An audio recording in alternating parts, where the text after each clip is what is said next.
আপোনালোকে জানে ষষ্ঠ স্কন্ধ ভাগৱতত নৰক বৰ্ণনাত সুন্দৰকৈ কৈছে। তৃতীয় স্কন্ধত কপিল প্ৰভুৱে কৈছে বোলে নাম নোলোৱা জীৱটোক বোলে যমদূতে টানি টানি নি নৰকৰ শাস্তি দিয়ে ৰজাৰ আদেশত।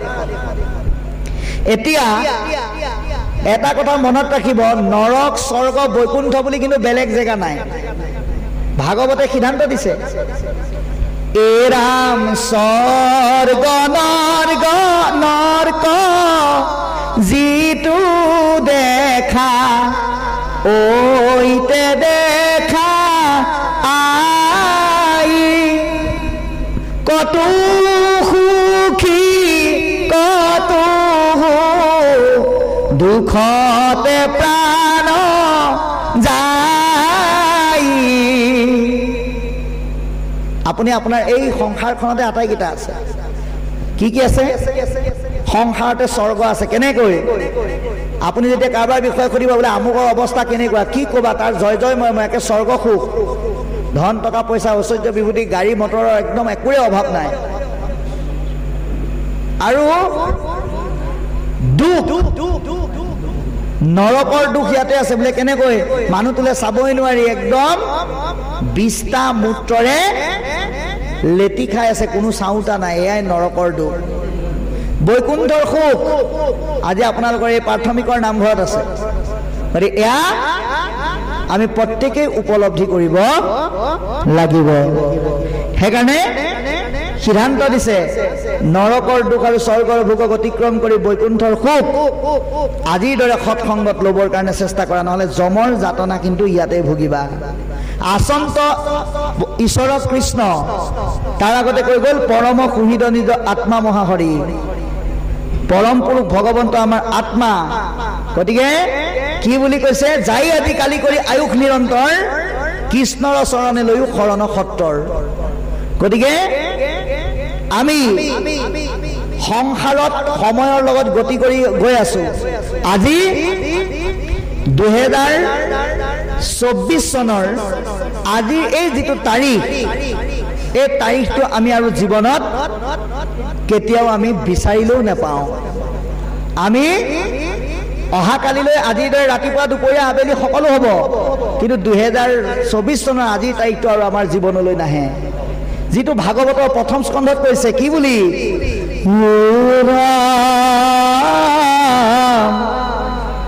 আকাশে সঞ্চৰে ৰবি ৰথ যে নবায়ু সূৰ্যৰ লগতে হৰৈ জগতৰ আয়ু। সূৰ্যৰ পোহৰৰ লগে লগে আমাৰ জীৱনৰ আয়ুস ৰেখা কমি কমি গৈ আছে। কোনদিনা এই দেহ এৰি আমি গুচি যাম কোনেও নাজানে। সেইকাৰণে কৈছে সময়ৰ প্ৰতি লক্ষ্য ৰাখি এতিয়া কৰিবলগীয়া, আজি কৰিবলগীয়া কামটো এতিয়া কৰা, কাইলৈ কৰিবলগীয়া কামটো আজি কৰা। অৰ্থাৎ ঈশ্বৰৰ পক্ষ লোৱা, ভকতৰ সংগ লোৱা। এই কথা এতিয়া আমাক পদে জনাইছে। সত্তৰে বুলি কৈছে সময় অপচয় নকৰাকে। আচন্ত ঈশ্বৰ কৃষ্ণ হৃদয় কমলে। আমাৰ প্ৰত্যেকৰে হৃদয়ত পৰম পুৰুষ ভগৱন্ত আছে। নেদেখে পামৰ সবে বিষয় বিকলে। বিষয়ৰ বিকলতাত আমি ইমানেই পৰি আছো, আমি ভগৱানক হৃদয়ৰ মাজত দেখা নাপাওঁ। বোলে সদানন্দ প্ৰাথমিক শাখাত থকা ভগৱানটো বৰ বেছি ডাঙৰ ভগৱান নহয়। সেইকাৰণে ক'লে যাম এই বৰদোৱালৈকে বিচাৰি যাওঁ। বোলে নিজৰ ঘৰৰ গুৰুগৃহত থকা ভগৱান, কাইলৈ অনিল দাতি বাপে এই বিষয়ে ক'ব আপোনালোকক। নিজৰ গুৰুগৃহত থকা ভগৱানজন আটাইতকৈ সৰু। সেইকাৰণে ডাঙৰ নামঘৰ এটাত যাওঁ, অকণমান ডাঙৰ ভগৱান এটা পাওঁ বা। এইটো হ'ল আমাৰ এটা মনৰ ধাৰণা। ভগৱান সকলোতে সমান। সেইকাৰণে ভগৱন্তই অৰ্জুনক কৈছে, হেৰা অৰ্জুন মোক বিচাৰি দূৰলৈ কেলে যোৱা? বিদুৰ তীৰ্থক লাগি কিয় যত্ন কৰা, হৃদয়তে আছো মই কিয়নো সুমৰা। দূৰ দূৰণি দূৰণি তীৰ্থলৈ গৈ দেহক কষ্ট দি সময় অপচয় কৰি কেলেই সময়বিলাক অভাৱত নষ্ট কৰিছা? নিজৰ গাঁৱৰ মাজত, নিজৰ নামঘৰৰ মাজত, নিজৰ হৃদয়ৰ মাজত ভগৱন্তক বিচাৰিবলৈ আমাক আজি শাস্ত্ৰই সিদ্ধান্ত দিছে। আৰু সেইকাৰণে কৈছে বিষয়ৰ কাৰণে, মায়াৰ আৱৰণৰ বিষয়ৰ আৱৰণে ঢাকি ৰখাৰ কাৰণে আমি এই বস্তুটো উপলব্ধি কৰিব নোৱাৰো। পৰম সুহিত নিজ আত্মা মহাহৰি অধুগতি যাই নিতে তাংক অনাদৰি। যিজন নিজৰ লগতে আছে, আত্মাৰ মাজতে আছে, সেইজনক দূৰত বিচাৰি গৈ সময় অপচয় কৰি পেলাই অধোগতিলৈ যায়। গতিকে আমি সেইটো নকৰি ভকতৰ মাজত, হৃদয়ৰ মাজত ভগৱন্তক বিচাৰিবলৈ আমি প্ৰত্যেকেই চেষ্টা কৰিব লাগিব। আৰু চাৰিফাকি পদ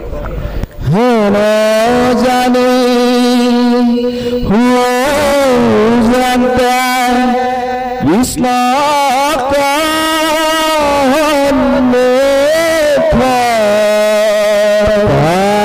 ৰাখিমতে যম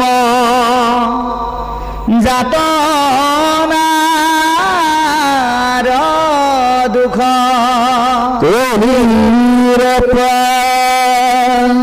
তোকে আছে চকু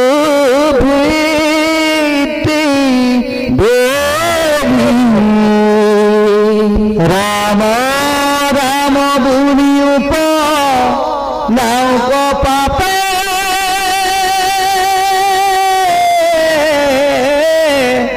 এৰি ৰাম ৰাম কৃষ্ণ শংকৰ গুৰু হৰি ৰাম ৰাম।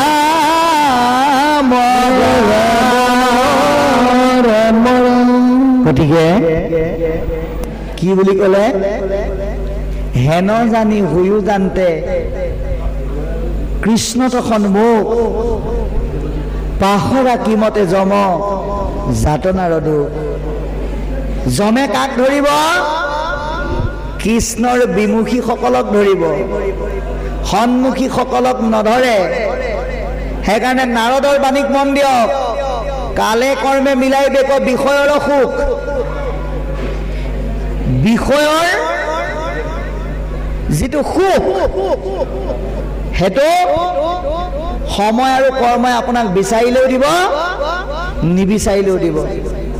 কিন্তু ভক্তিময় সুখটো আপুনি বিচাৰিলেহে পাব। এতিয়া বহুতে প্ৰশ্ন কৰিব, ভগৱন্ত যদি আমাৰ সকলোৰে হৃদয়তে থাকে, আমি আকৌ বেলেগে কেলে বিচাৰিব লাগে? মানে কথাটো এনেকুৱা, আপুনি যেনিবা এটা টৰ্চ লাইট কিনি আনিলে, টৰ্চ লাইটটোৰ কাম কি? বোলে পোহৰ দিয়া। আপুনি কিনি অনা টৰ্চ লাইটটো লৈ আপোনাৰ ল'ৰাটোৱে যেনিবা কাৰোবাৰ ঘৰত গৈ বেয়া কাম কৰিবলৈ গৈছে, আৰু পিছদিনা সেই একেটা টৰ্চ লাইটে লৈ পেলাই আপুনি ক'লে গৈছে? নাম গাবলৈ গৈছে। গতিকে টৰ্চ লাইটটোৰ কামটো কি? পোহৰ দিয়া। নাম গাবলৈ যোৱাজনকো পোহৰ দিব, চুৰ কৰিবলৈ যোৱাজনকো দিব, বিষ্ঠা ত্যাগ কৰিবলৈ যোৱাজনকো দিব। এতিয়া পোহৰটো কেনেকৈ ব্যৱহাৰ কৰিছে সেইটো আপোনাৰ ওপৰত নিৰ্ভৰ কৰিব। গতিকে ভগৱন্ত সকলোৰে হৃদয়তে আছে সাক্ষী ৰূপে।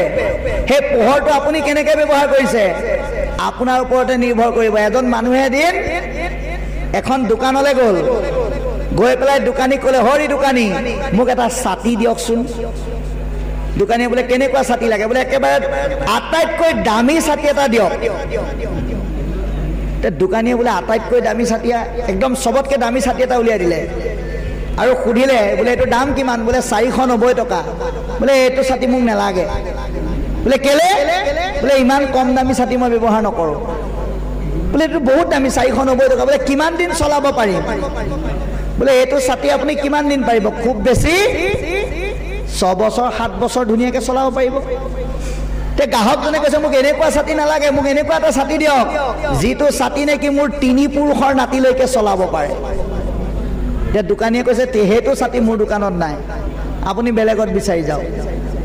গ্ৰাহকজনে বিমুখ মনে উভতি আহিবলৈ ধৰোঁতে দোকানীজনে গ্ৰাহকৰ মনৰ ভাৱটো বুজি পালে আৰু ক'লে, আহকচোন আহক, এটা ছাতি পাইছোঁ, আপুনি কোৱা ধৰণে ছাতি এটা আছে, এইটো ছাতি লৈ যাওক, আপুনি 1 পুৰুষ নাতি নহয় 7 পুৰুষ নাতিলৈকে চলাব পাৰিব। কিন্তু মনত ৰাখিব, আপুনি ছাতিটো কিনি নিবহে পাৰিব, কোনোদিন মেলি পেলাই ৰ'দ বৰষুণত আপুনি ল'ব নোৱাৰিব, জপাই থ'ব লাগিব। গতিকে বাবাই সমস্ত আমি এটা কথা উপলব্ধি কৰিব লাগে, কৃষ্ণ ভগৱন্ত হৈছে এটা ধৰ্মৰ ছাতি। এই ভাগৱতৰ যোগেদি পোৱা জ্ঞানৰ দ্বাৰা সেই ধৰ্মৰ ছাতিটো ভকতে মেলি ধৰিব লাগিব, তেতিয়াহে সংসাৰৰ তাপবিলাকৰ পৰা আপোনাক আমাক ৰক্ষা কৰিব। কিন্তু আপুনি যদি ছাতিটো নি পেলাই গজালত ওলোমাই থৈ দিয়ে, তেতিয়াহ'লে জানো ৰক্ষা পাব? এই কথা আজি আমাক পদবন্ধে কৈছে। সেইকাৰণে কি ক'লে? কলিৰ পাতকে আছে চতুৰ্ভীতি বেৰি। গতিকে কলিৰ পাপে আমাক চাৰিওফালৰ পৰা বেৰি আছে। ৰাম ৰাম বুলিও পলাও ক পাপে এৰি। গতিকে আমাৰ দেহৰ বিভিন্ন অংগৰ যোগেদি কলিৰ মলিনযুক্ত পাপবিলাকে আমাক ক্ৰিয়া কৰে। গতিকে তাক বিনাশ কৰাৰ উপায় হৈছে ঈশ্বৰৰ নাম, ৰাম কৃষ্ণ নাম আমি উচ্চাৰণ কৰিব লাগিব। যিমান উচ্চাৰণ কৰিব সিমানেই আপুনি ধুনীয়া হৈ পৰিব। এদিন এবাৰ তেনেকৈ ৰাম কৃষ্ণ নাম যিমান উচ্চাৰণ কৰিব সিমানেই ধুনীয়া হৈ পৰিব। এই কথাটো শিৱই পাৰ্বতীক ক'ব লগা হ'ল। কেনেকৈ চাব, এবাৰ পাৰ্বতীয়ে খুব ধুনীয়াকৈ সাজপাৰ অলংকাৰ পিন্ধি শিৱৰ ওচৰত বহিলে আৰু শিৱক সুধিলে, হে স্বামী আজি মোক কেনেকুৱা লাগিছে? তে শিৱই ক'লে, তোমাক আজি বৰ ভালো লগা নাই বৰ বেয়াও লগা নাই। তে পাৰ্বতীয়ে ভাবিলে, বেয়া লগা নাইতো বুজিলোঁ, ভাল লগা নাই বুলি কিয় ক'লে? শিৱই আকৌ বেলেগ ফালে কিবা গণ্ডগোল আছে নেকি মনতে ভাবিবলৈ ধৰিলে। হে স্বামী, আপুনি আমাক কওকচোন, কিয়নো আমাক আজি দেখিবলৈ বৰ বেয়া লগা নাই ভাল লগা নাই, দুটা কথা আপুনি ক'লে। তেতিয়া শিৱই কৈছে, এনেকুৱা এটা বস্তু আছে যিটো সানিলে তুমি কৈলাশৰ ভিতৰত ধুনীয়া হৈ পৰিবা। এতিয়া যদি আজি এই ক্ষেত্ৰীৰ এই সদানন্দ প্ৰাথমিক শাখাৰ নামঘৰত যদি ভাগৱত শুনি গৈ বাপসকলে নিজৰ আইগৰাকীক কয়, এনেকুৱা এটা বস্তু আছে যিটো সানিলে তুমি গাঁওখনৰ ভিতৰত ধুনীয়া হৈ পৰিবা, লগে লগে ক'ব আপুনি কাইলৈ আপোনাৰ অফিচাৰলৈ ফোন কৰি পেলাই ছুটি লওক। কি ছুটি? বোলে মেডিকেলৰ ছুটি লওক। কেলে? বোলে মোক আপুনি বিউটি পাৰ্লাৰলৈ লৈ যাবই লাগিব, কাৰণ মই সকলোতকে ধুনীয়া হৈ থাকিব বিচাৰোঁ। কাৰণ আমাক ভালবিলাক আমাক নিজক লাগে, বেয়াবিলাক কিন্তু নালাগে। তাৰ বাস্তৱ প্ৰমাণ চাব। কি হ'ল, এইটো এক বাস্তৱ সত্য। এজন বাপে যেতিয়া নাম পাঠলৈ যায়, আইগৰাকী যদি সকলোতকৈ ধুনীয়া হয় তেতিয়াহ'লে লগত লৈ যায় আৰু কৈও ভাল পায়। বাইকৰ পৰা যেতিয়া নামে ভকতে সুধিবলৈ নাপায়, বোলে বাপ আহিলনে? বোলে আহিলোঁ। অকলে অহা নাই, আইগৰাকীও আহিছে, আঙুলিয়ে দেখুৱাই দিয়ে সৰুগৰাকী। আৰু যদি গাঁওখনৰ ভিতৰত অকণমান চেহেৰাটো অকণমান ক্ষীণ কলিমলি হয়, তেতিয়া কি বুলি কয়? হে ৰাম, অকণমান আগতে যাওঁ, তুমি গ'লেও যাবা নগ'লেও নাই। আৰু তাত গৈ উপস্থিত হোৱাৰ পিছত যেতিয়া ভকতে সোধে, বোলে বাপ আপুনি আহিলে? বোলে হয় আহিলোঁ। আইগৰাকী আহিছে নাই? জানো পাই ওলোৱা দেখিছোঁ, আহিছে নাই ক'ব নোৱাৰোঁ। মানে বেয়াটো আমাক নালাগে, ভালটোহে লাগে। কিন্তু শিৱক পাৰ্বতীয়ে ক'লে, হে স্বামী, এই ভাল বস্তুটো মই অন্যত বিচাৰি নাযাওঁ, আপুনি মোৰ স্বামী, গতিকে আপোনাৰ হাততে আছে, আপুনি দি আমাক কৃপা কৰক।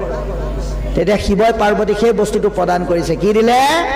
শুনিও পাৰ্বতী তুমি আবে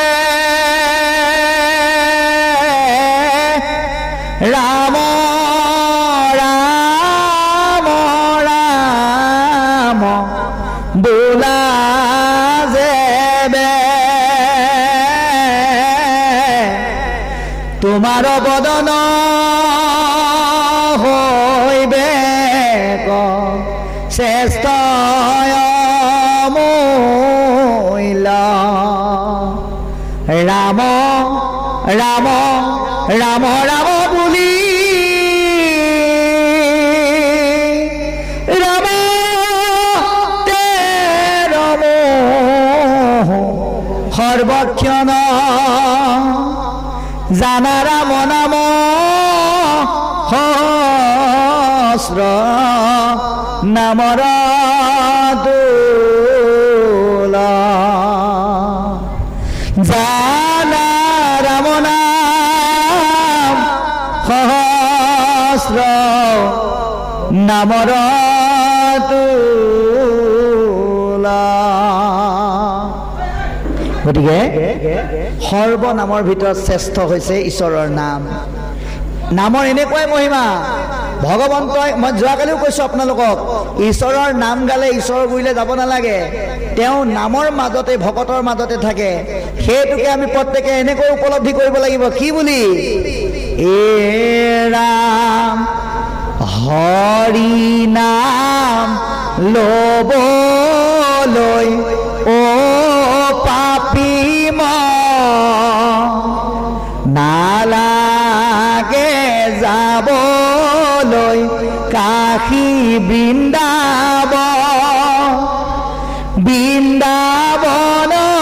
কৃষ্ণ নাই মোহন বাংশী বাই বিচাৰিলে ভগৱতক হৃদয়তে পায়। বিচাৰিলে ভগৱতক হৃদয়তে পায়। ৰাম ৰাম হৰি নাম ল'বলৈ অ পাপী নালাগে যাবলৈ কাশী বৃন্দাবনত কৃষ্ণ নাই মোহন বাংশী বাই বিচাৰিলে ভগৱতক হৃদয়তে পায়। বিচাৰিলে ভগৱতক হে ৰাম ৰাম দেৱদা মোদৰ যাদৱা নন্দন দীনদয়াশীল স্বামী ৰাম ৰাম বিচাৰিলে ভগৱতক হৃদয়তে পায়। ৰাম ৰাম হৰি নাম ল'বলৈ অ পাপী নালাগে যাবলৈ কাশী এই বৃন্দাবনত কৃষ্ণ নাই মোহন বাংশী বাই বিচাৰিলে ভগৱতক বিচাৰিলে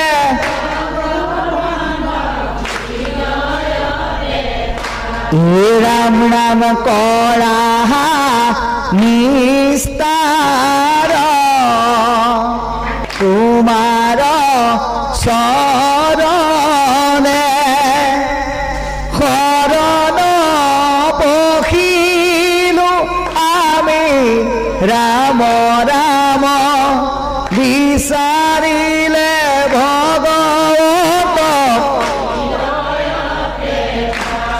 ৰাম ৰাম হৰি নাম ল'বলৈ অ পাপী নালাগে কাশী হে বৃন্দাবনত কৃষ্ণ নাই মোহন বাংশী বাই বিচাৰিলে ভগৱতক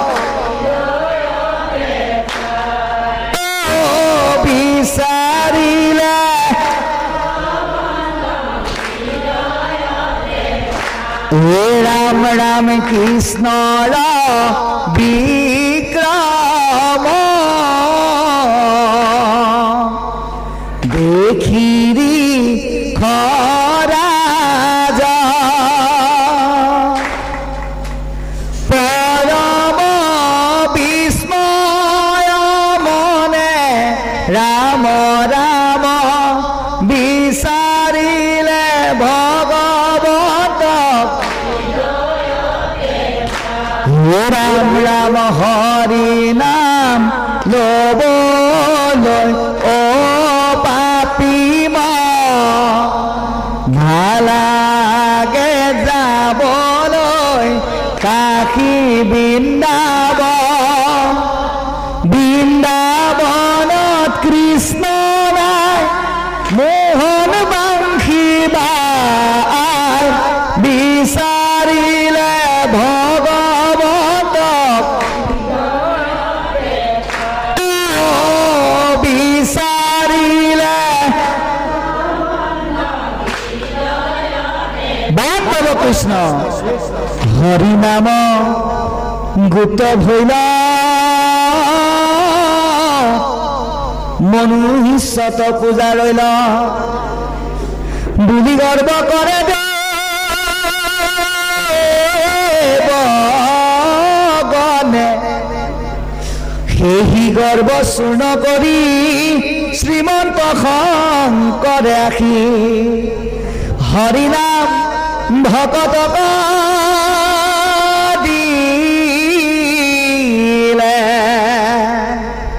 আমি নাম পালো নাম পোৱাৰ পিছত নাম ল'বলৈ হ'লে আমি কি কৰিব লাগিব হে ৰাম ৰাম যাদৱ যদু নন্দন মাধৱ মধুসূদন তুমি নিত নিৰঞ্জন নাৰায়ণ তোমাতে লৈলো শৰণ গুৰু যাদৱ যদু নন্দন মাধৱ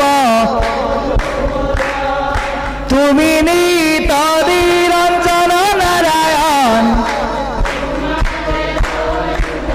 হে ৰাম ৰাম ব্ৰহ্মাই আদি কৰি জীৱ জগত ৰাম ৰাম ৰাম ৰাম ৰাম মায়া হৈ যামা যে আশয় ঘুমতি যায় যাদৱ মাধৱ ও তুমি নিত নিৰঞ্জন নাৰায়ণ তোমাতে তুমি হে চৈতন্য সনাতন ৰাম ৰাম ৰাম ৰাম ৰাম আমি অচেতন দিউখ নাথ জগাই যাদৱ মাধৱ ও তুমি নিত নিৰঞ্জন নাৰায়ণ তোমাতে লৈলো শৰণ ক্ষুদ্ৰ সুখে বহু আশা কৰি ভৱকূপে জীৱ কাল সৰ্পে দংশী সদাইল চেতনতাৰ যাদৱ যদু নন্দন মাধৱ তুমি নিত নিৰঞ্জন নাৰায়ণ তোমাতে লৈলো শৰণ মুখ্য ৰূপে তজুবাই কামৃত কৃপায়ে সিঞ্চিয়া প্ৰতিদিত দয়াময় কৃষ্ণ কবিহু মুকয় উদ্ধাৰ যাদৱ মাধৱ মধুসূদন তুমি নিত নিৰঞ্জন নাৰায়ণ তোমাতে লৈলো শৰণ হে ৰাম মুখ্য ৰূপে তজুবাই কামৃত কৃপায়ে সিঞ্চিয়া প্ৰতিদিত দয়াময় কৃষ্ণ কবিহু মুক উদ্ধাৰ যাদৱ যদু নন্দন মাধৱ মধুসূদন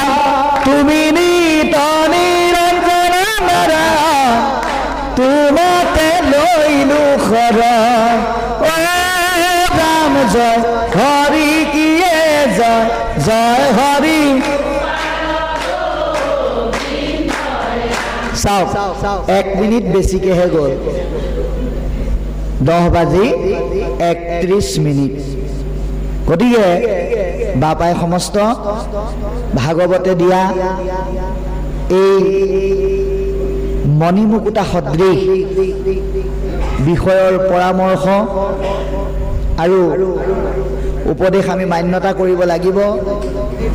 আপোনালোকে যোৱা কালি আৰু আজি আমাৰ পৰা মৌ আৰু চেনি পানীৰ ৰসেৰে কিনকিনীয়া বৰষুণ পাই আছে। কিনকিনীয়া বৰষুণত তিতিবহে পাৰি, পথাৰ পানী নহয়। এয়া ভকতিৰ পথাৰ তিয়াই মুখলধাৰ বৰষুণ দিবলৈ কাইলৈ অনিল তাঁতিবাপ আহি আছে। তেখেতে আপোনালোকৰ মাজত ভক্তিৰ বৰষুণ দিব। আপোনালোকে আমি সকলোৱে একেলগে তিতি আমাৰ দেহ মনবিলাক সজীৱ কৰিম। তাৰ মাজতো এই যে ৰ'দ বৰষুণ একেলগে দি পেলাই যে লাষ্টত ৰ'দ দি দিয়েগৈ, এই তেনেকুৱা অকণমান বৰষুণ 6টা বজাৰ পৰা আমাকো বাপে দিবলৈ কৈছে। আমি 8 বজালৈকে মানে 2 ঘণ্টা লৈছোঁ মাইনে, কাইলৈ 6 বজাৰ পৰা 8 বজালৈ, অহা কালিলৈ সন্ধিয়া। সহস্ৰয়াতি অপৰাধ দিনে ৰাতি কৰোঁ মই মহামূঢ়জন, আমি প্ৰভু তজুদা আকে মানি জগবা, ক্ষমিউক শ্ৰীমধুসূদন